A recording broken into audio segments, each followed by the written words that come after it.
तुम रूम में बुला के कुकर्म करना चाह रही थी, तुमको रूम में जगह नहीं दिया तो तुम बाथरूम में जाके कुकर्म करने का काम की है क्या? आपको बॉयफ्रेंड आप रखिए, ठीक है, आज़ादी है। उनके हवस को, भूख को मिटाने के लिए यदि आप अनैतिक कार्य करते हैं और उसमें कोई मर जाता है तो शहीद की दर्जा नहीं मिलेगी, कुकर्मी की दर्जा मिलेगी। दादी के बयान का कोई महत्व नहीं है कि एक साथ वो 15 लड़कों से बात कर रही थी। जी। इस बात का क्या गारंटी, उसका मेडिकल क्यों नहीं हुआ? यदि वो कहती मैं कुकर्म नहीं की तो तुम मेडिकल दिखाओ। इस हैसियत से वहाँ वो रह रही है। क्या उसकी शादी हो गई? क्या उसकी शादी हो गई थी जो तुम विधवा का दर्जा? क्या हिंदू धर्म में शादी विवाह का कोई संस्कार का कोई महत्व नहीं है? वो ये दिखाना चाह रही है, अल्पज्ञानी हो के वो समझती है कि मैं सबको नचा रही हूँ। कभी मीडिया के साथ बदतमीजी कर रही है, कभी जो है पूरे समाज के, कभी पूरे गांव के लोगों को कर रही, कि पूरे गांव वाले को फंसा रही है। वो अपराधी केवल किसका किसका? आरती अपराधी माँ बाप का नहीं है, अपराधी माँ बाप के साथ साथ उस गांव का भी है, उस समाज का भी है, और छोटू का भी अपराधी है कि एक साथ वो 15 लड़कों से कैसे बात कर रही थी। मैं ये नहीं कह रहा हूँ, ये स्टेटमेंट उसकी दादी का, उस बिंदु से भी इन्वेस्टिगेशन होनी चाहिए। उसके ही बयान को देखिए ना, आपकी बोला कि मैं दरवाज़ा तोड़ा तब देखा तो वो मरा हुआ था, करंट लगा हुआ था। तो ऐसा भी तो हो सकता है कि लोक लज्जा, कुकर्म किया था वो। जब वो घर में पहुंच गया, उसको पता चला कि हमारे माँ बाप, पूरा गांव का लोग देख लिया, तो उसमें डिप्रेशन में चला गया हो। ऐसे में वो सुसाइड कर लिया हो करंट लगाकर। मारना होता तो लपड़ थप्पड़ से मारता, गोली मारता, फरसा होता, कुदाली होता, कोई चीज़ से काट लेता। करंट से मारने का क्या तुक बनता है? जो लड़की अपने माँ बाप का नहीं हो सकी, अपने समाज का नहीं हो सकी, अपने गांव का नहीं हो सकी, तो क्या वो 4 दिन के लिए वो बचने के लिए गई, अपने स्वार्थ में गई है वहाँ उस लड़के के घर पर? उसको भी अपना शिकार बनाएगी वो। और आने वाले दिन में देखिएगा उसके घर के लोग जो रखे हैं वो भी बुरी तरीके से वही लड़की उसको फंसाएंगे। तो जब वो घटना कोई देखेगा ना, तो एक ही तरह की बात करेगी वो। जितने बार माइक उसके मुंह में सट रहा है उतने तरह की बातें हो रही है। छोटू की मौत हुई है, मैं हत्या टर्म नहीं यूज़ कर रहा हूँ, मौत कह रहा हूँ। तो छोटू की जो मौत हुई है, तो उनके परिजन और इस घटना से मैं भी काफ़ी दुखी हूँ। किसी की मौत नहीं होनी चाहिए, और उस परिवार में खास करके जिनके बच्चे की मौत होती है, उन माँ बाप का ऐसे परिस्थिति में किसी की कोई गलती नहीं होती है, तो उनके प्रति भी हमारी गहरी संवेदना है। लेकिन कानून का चश्मा अलग होता है, वो जज्बाती होकर कोई चीज़ नहीं देखता है। आप देखेंगे कि कानून की जो मूर्ति होती है उसके चेहरा पर जो है, आँख पे पट्टी बंधा होता है। वो घटना स्थल को नहीं देखती है, वो साक्ष्य और तमाम तरह के सबूतों को तौलती है वो। तो इस पूरे घटना में जो आप देखेंगे, तो आप जो लड़की का जो बयान आ रहा है, एक मात अपने आप को चश्मदीद यानी कि आंखों देख की जो घटना को बता रही है, वो और आरती है। और आरती का कहना है कि मैंने घटना को देखा। उसके बयान को आप देखेंगे तो जब वो घटना कोई देखेगा ना, तो एक ही तरह की बात करेगी वो। जितने बार माइक उसके मुंह में सट रहा है उतने तरह की बातें हो रही है। तो संदेह के घेरे में वो स्वयं आ जाती है, नंबर 1।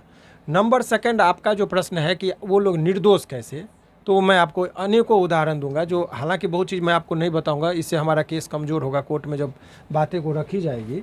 लेकिन मैं आपको जानकारी के लिए बता दूं, पॉइंट बाय पॉइंट यदि मैं आपको बताऊं सारे चीज़ों का, तो आपको अवलोकन से पता चलेगा कि पहली बात देखिए कि वो लड़की क्या कहती है। लड़की का पहला बयान आया कि मुझे एक रूम में बंद कर दिया गया और उसको दूसरे रूम में लेके जाया गया जहां उसको मारपीट के मारा गया, फलना फलना व्यक्ति ने मारा। अब एक चीज़ बताई कि जब उसको एक रूम में बंद कर दिया गया तो दूसरे रूम की घटना उसको वो दिव्य दृष्टि थी कि क्या दूसरे घटना को भी देखती थी? तो ये कहना गलत है उसका कि उसने पूरे घटना को देखा था, नंबर 1। नंबर 2, वो लड़का को 2 बजे रात में जो है, किसी के घर में यदि कोई पहुंचती है या पहुंचता है 2 बजे रात में बिना कोई उचित कारण दिखाए हुए, तो वो 2 बजे रात में यदि किसी के पास जाएगा तो नेचुरल रिएक्शन क्या होगा उसका, नई पीढ़ी पर पड़ सकता है। आपको बॉयफ्रेंड आप रखिए, ठीक है, आज़ादी है, लेकिन आपको लाइसेंस नहीं है कि आप अवैध रिश्ते को आप घर में बुला के अवैध काम कीजिए। ये अनैतिक है, इसको सभी लोगों को बोलना होगा। ये अनैतिक कार्य का आपको लाइसेंस नहीं दे रहा है, ठीक है, प्यार मोहब्बत का। और ये प्यार मोहब्बत है नहीं, मोहब्बत त्याग मांगता है, बलिदान मांगता है, एक संस्कार और कुरीति के ओर नहीं ढकेलने की बात कही जाती है। ये अपने जिस्म के हवस को, भूख को मिटाने के लिए यदि आप अनैतिक कार्य करते हैं और उसमें कोई मर जाता है तो शहीद की दर्जा नहीं मिलेगी, कुकर्मी की दर्जा मिलेगी। सर, अगर पिता, भाई, जीजा दोषी नहीं है तो आखिर इस मामले में दोषी कौन है फिर? देखिए, इस पूरे मामले में कहना अभी उचित नहीं है। दोषी उस लड़की का, वो लड़की पूरी तरीके से है। अब कैसे दोषी है, मैं उस पर मेरा जो बात समझिए, क्योंकि आप लोगों का ट्रायल मीडिया ट्रायल चल रहा है और इसमें जज जो है सो जनता है। जनता जो दिखती है वो, मेरा तर्क आपको लगेगा सबसे पहले एक चीज़ बताइए कि ठीक है, प्यार अंधा होता है, इमोशन होता है, लोग को अपने बारे में पता नहीं होता है कि मैं कहाँ जा रहा हूँ।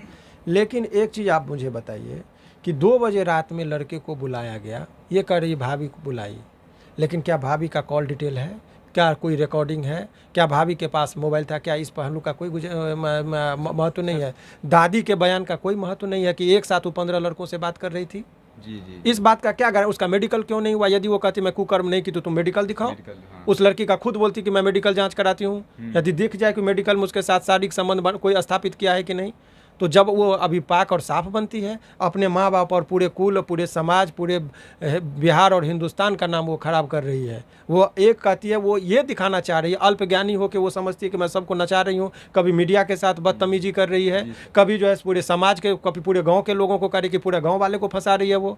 अभी सवाल ये नहीं है कि उसके अपने माँ बाप को फंसा रही है, सभी लोगों को इस पर एकजुट होना होगा। वो फंसा रही है पूरे गांव वाले को भी, कि गांव के लोग आके मारे तो अब अज्ञात लोगों में नाम आ जाएगा, गांव वाले क्या करेंगे? तो उसके बात में कोई सिमिलरिटी नहीं है। दूसरी बात कि किस हैसियत से वहाँ वो रह रही है?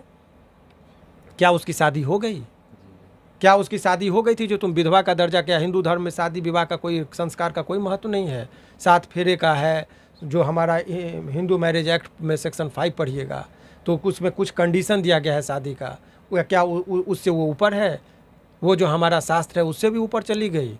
ये किस दिशा में समाज को लेके जाना चाह रही है? अभी कह रही कि हमको सभी लोग गिरफ्तार हो गए जो मोस्ट प्रोबेबली थे। अभी भी बयान लेता है तो कह रहे नहीं, हमको पुलिस तो कोई मदद ही नहीं कर रही है। तो क्या करे, डायरेक्ट उसको निकाल के तुम्हारे माँ बाप को गोली मारते हैं। और जो लड़की, ठीक है अभी 21 साल वो बता रही है, मैं इस चीज़ को नहीं मानता हूँ जब तो सर्टिफिकेट ना देख लूँ, उसका बचकाना वाला बात है। और अभी जो है सो जो लड़की अपने माँ बाप का नहीं हो सकी, अपने समाज का नहीं हो सकी, अपने गांव का नहीं हो सकी, तो क्या वो 4 दिन के लिए वो बचने के लिए गई, अपने स्वार्थ में गई है वहाँ उस लड़के के घर पर? उसको भी अपना शिकार बनाएगी वो। और आने वाले दिन में देखिएगा उसके घर के लोग जो रखे हैं वो भी बुरी तरीके से वही लड़की उसको फंसाएंगे। मैं, आप मेरी भविष्यवाणी जान लीजिए, एक लॉ का एक्सपीरियंस के आधार पर मैं बता रहा हूँ। क्योंकि जब वो अपने स्वार्थ में इस तरह का हरकत को कर रही है, तो ये तमाम तरह का चीज़ है। नहीं, 2 पेज की बात है। कानून में जो लिखा गया है उसी चीज़ पर वो बात होती है। कानून में बहुत सारी बातों का जिक्र है, तो साधारण जनता को मैं, आप चूँकि वहाँ पर व्याख्या होती है, इतनी मोटी मोटी जो बुकें देख रहे हैं ना आप किताब, उसमें शब्दों का ही व्याख्या होता है कि इस शब्द का मीनिंग ऐसे लगना चाहिए। तो 2-3 ग्राउंड है कानून के दृष्टि में। पहला है कि जो आप मर्डर जिसको कर रहे हैं उसको परिभाषा सेक्शन 300 में किया गया है, सज़ा 302 में होता है। 302 का अपवाद है। अपवाद ये है, पहला कि आप उसमें यदि कोई भी ऐसी हरकत देखते हैं जिसमें grave and sudden provocation, 2 term मैं यूज कर रहा हूँ, ग्रेव और सडन माने अचानक, और ग्रेव का मतलब गंभीर, प्रवोक किया गया हो, ऐसा चीज़ कि आप उत्तेजित हो गए हो, ठीक है, और उसका नेचर बहुत ग्रेव है, तो यदि ऐसे में यदि आपने किसी को मार भी दिया तो वो हत्या की श्रेणी में नहीं आएगा। ऐसा डिफिनीशन आईपीसी कहता है, 1860 में लिखा गया है और लॉर्ड मैकेले के द्वारा लिखा गया हूँ। जितना वो बयान दे रही है, अभी मैं अपनी पक्ष की बात नहीं बता रहा हूँ, डिफेंस का विटनेस की बात नहीं कह रहा हूँ, उसने एक तरफा जो बयान दिया उस पर समझिए।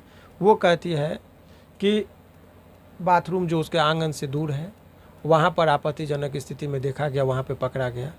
तो ये बात तो सत्य है ना कि वो लड़का उसके घर में था, इसमें कहीं उसको एडमिटेड फैक्ट है, सभी लोग एडमिट कर रहे हैं कि लड़का का मौत उसके घर में हुआ। तो 2 बजे रात में आप सोचिए, समाज में किसी के घर में माँ बहन हो और कोई पराया लड़का घुस जाए तो क्या होगा? सडन प्रोवोकेशन होगा ना, गुस्सा आएगा ना, अचानक से, कह रहे ये कैसे घुस गया मेरे घर में। उस आवेग में यदि किसी की मौत भी हो जाती है तो हत्या की श्रेणी में नहीं आएगा। याद रखिएगा, ये कानूनी बात मैं बता रहा हूँ। तो ग्रेव एंड सडन प्रोवोकेशन का मामला, ये एक लीगल एस्पेक्ट से डिफेंस है, नंबर 1। नंबर 2, एक सेल्फ डिफेंस का भी मामला आता है, आत्मरक्षा, जो आईपीसी में 96 से लेकर 106 धारा तक में विभिन्न परिस्थितियों का वर्णन किया गया है। उसमें आपको बता रहा है कि सेल्फ डिफेंस में एक ग्राउंड है जिसमें defence against body and defence against property. उसमें बोलता है कि आपको, मान लीजिए आपका कोई डकैत है, संपत्ति की रक्षा करना है। अब आप देखिएगा कि मेरा सामान डकैत लेके जा रहा है तो हम पुलिस को बुलाने जाएंगे, कॉल करेंगे, सामान हम ले जाने देंगे? तो अपने संपत्ति और अपने मूल्य, अपने प्रॉपर्टी को बचाने के लिए, अपने आप को बचाने के लिए यदि किसी की हत्या भी करनी पड़ती है तो वो जायज़ है। ऐसा आईपीसी कह रहा है, मैं नहीं कर रहा हूँ, कानूनी बात मैं बता रहा हूँ। अब 2 बजे रात में वो लड़का पहुँचा, तो 2 बजे रात में यदि वो पहुंचा, हम तो नहीं जान रहे हैं कि वो क्या है। हो सकता है कि आरती के साथ उसका प्रेम प्रसंग है, वो दोनों गुप्त रखी थी मामला को। एक भाई पिता तो वो नहीं जान रहा कि हमारे बच्ची के साथ अवैध संबंध है, वो तो यही समझेगा कि अवैध है, चोर है कि डकैत है, मेरे घर में घुसा। उस आवेग में यदि उसके साथ मारपीट गई तो कौन सा अपराध हुआ? जबकि आरती ने खुद बताया कि किसी को पता नहीं था, किसी को पता नहीं था, तो ये उसका सबसे बड़ा कुकर्म था। तो कुकर्म तो लोग को बताते नहीं है, तुमने चुपके से घर में बुला लिया, नंबर 1। एक चीज़ और देखिए, सामाजिक पहलू आप सोचिए, जिससे भी उससे बात कीजिए, कौन है अपराधी, तो कभी बोलेगा सबसे बड़ा अपराधी मेरा भाई, कभी बोलती है सबसे बड़ा अपराधी मेरा जीजा, कभी बोलती है सबसे बड़ा अपराधी मेरी भाभी। अरे भाभी और ननद का एक पवित्र रिश्ता है, उस रिश्ते में ननद और भाभी का बहुत क्यूट और बहुत प्यारा रिश्ता होता है। कुछ यदि बात भी करती है तो भाभी माँ के समान होती है। उसको उसने कुछ कहा होगा कि भाभी मेरा प्रेम प्रसंग का है, भाभी ने मुस्कुरा के टाल दिया, उसको आपने अभियुक्त बना दिया। भाभी का कर्तव्य भाई के प्रति भी होता है, भाभी का रोल एक पिता के और उस ससुराल में जहाँ रहती है उसके प्रति भी है। उसने यदि अपने भाई को, अपने उनको मनाने के लिए हस्बैंड को बोला, तो कैसे तुमको कुकर्म में हाथ साथ नहीं दिया? तुम रूम में बुला के कुकर्म करना चाह रही थी, तुमको रूम में जगह नहीं दिया तो तुम बाथरूम में जाके कुकर्म करने का काम की। और ऐसे परिस्थिति में यदि वो बच जाती है, भाभी को फंसाने के लिए एक बनाया जाता है। कुछ दिन में देखिएगा, बोलेगा कोई मीडिया वाला पूछ देगा, कहेगा ये भी कुकर्म में था, पुलिस का नाम बोलेगा, पुलिस को भी बोलेगा कि ये भी कुकर्म में था। उसको लग रहा है कि मैं जिसको बोलेंगे वो फंस जाएगा, कानून अंधा है क्या? पूरा समाज देख रहा है। अब समाज में सभी लोगों को सोचने की ज़रूरत है, जागरूक होने की ज़रूरत है कि ये एक तरीके से पूरे समाज को बिगाड़ने का काम कर रही है। घर में एक लाइसेंस देना चाह रही है कि प्रेम प्रसंग का मामला है तो प्रेमी घर में आए। जैसे शादी हो जाती है, दामाद घर में आता है तो उसका स्वागत में मिथिलांचल में भी कल्चर है और अन्य जगह भी हमारे बिहार में सोसाइटी में है, अतिथि देवो भव।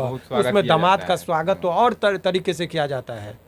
कहीं ना कहीं भारत का पूरा माहौल खराब हो सकता है इसमें ये कहना चाह रहे कि मेरा बॉयफ्रेंड है, ये कहते हुए तुमको उसका स्वागत करो 2 बजे रात में, उसको लाइसेंस मिल जाए लाने के लिए, ये कहाँ उचित है? और मुझे हैरत तो तब होती है कि समाज के कुछ लोग ये दिखाने की कोशिश कर रहे हैं कि नहीं, आरती जो कर रही है वो सही कर रही थी, प्रेमी का हत्या हुआ है। अरे प्रेमी का हत्या हुआ होता तो उस लड़की का कर्तव्य था, प्रेम करती तो अपने माँ बाप को बुलाती, बैठाती, समझाती, उसको रात के अंधेरे में अपने घर में नहीं लाइसेंस देती कि आइए। और वो कहती है ना कि मेरी भाभी बुलाई, मैं दावे के साथ कह सकता हूँ कि उसका मेडिकल होना चाहिए, लड़की का दूध का दूध और पानी का पानी, कुछ वहीं साफ हो जाएगा कि कितना कौन है क्या है। और सारा चीज़ आपको क्या लग रहा है बचा है? एडवर्स इसमें इन्वेस्टिगेशन करवाऊंगा मैं, एडवर्स की उसको भी कटघरे में खड़ा कीजिए। अभी जिसको आप मान रहे हैं कि प्रोसिक्यूशन के तरफ से अभियुक्त, वो भी बनेगी क्योंकि तुमने उसको बोला फसला के बुलाया था और वहाँ पर उसकी मौत हुई। और वो अपराधी केवल किसका आरती अपराधी माँ बाप का नहीं है, अपराधी माँ बाप के साथ साथ उस गांव का भी है,